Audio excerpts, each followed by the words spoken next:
নমস্কাৰ গাইজ, আমাৰ ইউটিউব চেনেলৰ এটা নতুন ভিডিঅ'লৈ আপোনালোক সকলোকে স্বাগতম জনাইছোঁ। ঠাণ্ডা দিনত পাৰ মাংসৰ জোল খাই কেনেকুৱা লাগে বাৰু? তাতে জালুক দিয়া হ'লেতো ক'বই নালাগে। গতিকে আহকচোন আজি পাৰ মাংসৰ জোল বনাই চাওঁ। প্ৰথমতে কেৰাহীখন ভালদৰে গৰম কৰি ল'লোঁ। তাৰ পাছত দিলোঁ মিঠাতেল আৰু মিঠাতেলখিনি গৰম হোৱাৰ পিছতে তাত দিলোঁ 2টা তেজপাত।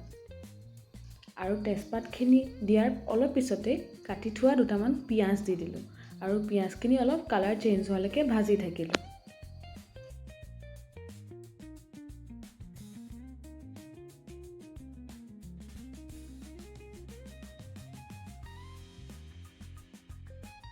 ৰ'ব পিঁয়াজখিনি সিজি থাকে মানে আপোনালোকক এটা কথা কৈ লওঁ।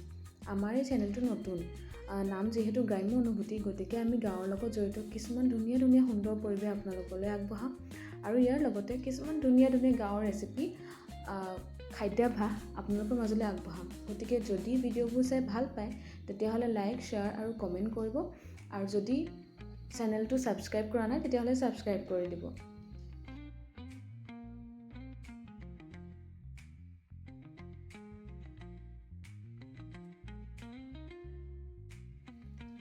পিঁয়াজখিনিৰ কালাৰটো চেঞ্জ হ'লেই, গতিকে আমি ইয়াত অলপমান হালধি দি দিম আৰু ভালদৰে পিঁয়াজখিনি পুনৰ লৰাই দিম।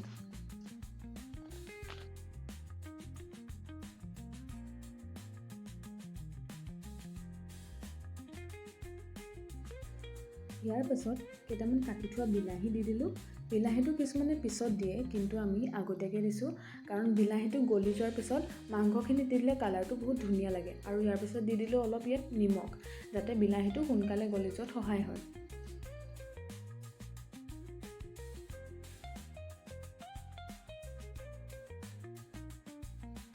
ইয়াৰ পিছতে ইয়াত দি দিলোঁ পাৰ মাংস, যিটো হ'ল আমাৰ আজিৰ ৰেচিপিটোৰ মেইন ইনগ্ৰিডিয়েণ্ট। এতিয়া মাংসখিনি দিয়াৰ পিছত অলপমান ভাজি পেলাই ঢাকি থ'লোঁ। ঢাকি থোৱাৰ পিছত মাংসখিনি আকৌ ঢাকনখন আঁতৰাই আকৌ অলপ টাইম লৰাই দিলোঁ।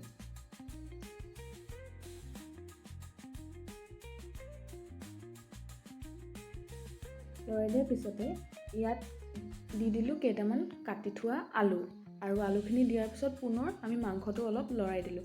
ইয়াৰ পিছত খুন্দি থোৱা আদা নহৰু যিখিনি পেষ্ট সেইখিনি দি দিলোঁ। আচলতে পেষ্ট কৰা নাই, অলপমান গোটাকৈ ৰাখিছোঁ কাৰণ তেতিয়া দাঁতত যেতিয়া লাগি যায় তেতিয়া গোন্ধটোও ভাল লাগে আৰু খায়ো বৰ ভাল লাগে। আৰু ইয়াৰ পিছত অকণমান লৰাই দিলোঁ।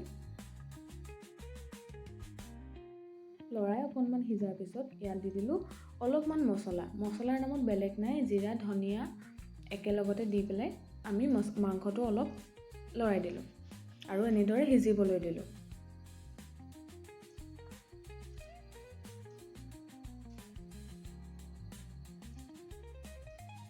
অলপমান সিজাৰ পিছত আমি এতিয়া ইয়াত অলপ পানী ঢালি দিলোঁ।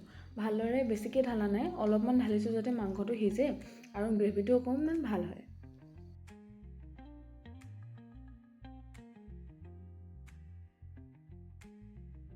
ইয়াৰ পিছত মাংসটো আমি অলপ সময় ঢাকি থৈ দিম সিজিবৰ কাৰণে আৰু অলপ টাইম পিছত যেতিয়া মাংসটো সিজিব তেতিয়া আমি ঢাকনিখন খুলি পুনৰ অলপ লৰাই দিম।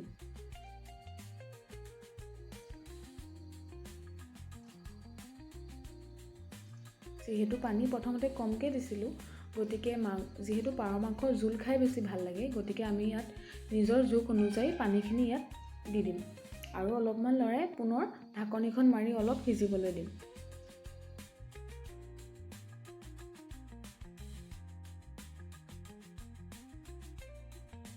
মাংসখিনি প্ৰায় সিজিয়েই গ'ল, গতিকে ইয়াত দি দিলোঁ এতিয়া এচামুচ জালুক আৰু জালুকখিনি দিয়াৰ পিছত মাংসখিনি অলপ লৰাই দিম। লৰাই দিয়াৰ পিছত মাংসখিনি আৰু অকণমান সময় গেছটো হাই ফ্লেমত দি পেলাই ৰাখি দিম। তাৰপিছত আমাৰ মাংস হৈয়ে যাব।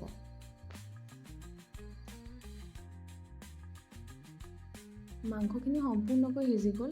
এতিয়া শেষত অকণমান ধনিয়া পাত ছটিয়াই দিম আৰু ইয়াৰ পিছতে মাংসখিনি ধুনীয়াকৈ প্লেটত ছাৰ্ভ কৰিব পৰা হ'ব। সেই ভিডিঅ'টো ইমান শেষলৈকে চোৱাৰ বাবে আপোনালোকক বহুত ধন্যবাদ। যদি ভিডিঅ'টো চাই ভাল পালে তেতিয়াহ'লে লাইক শ্বেয়াৰ কৰিবলৈ নাপাহৰিব আৰু চেনেলটো যিহেতু নতুন গতিকে ছাবস্ক্ৰাইব কৰি যাব। আৰু পুনৰ এনেকুৱা ধুনীয়া ৰেচিপি লৈ আপোনালোকৰ মাজলৈ আকৌ আহিম। ধন্যবাদ।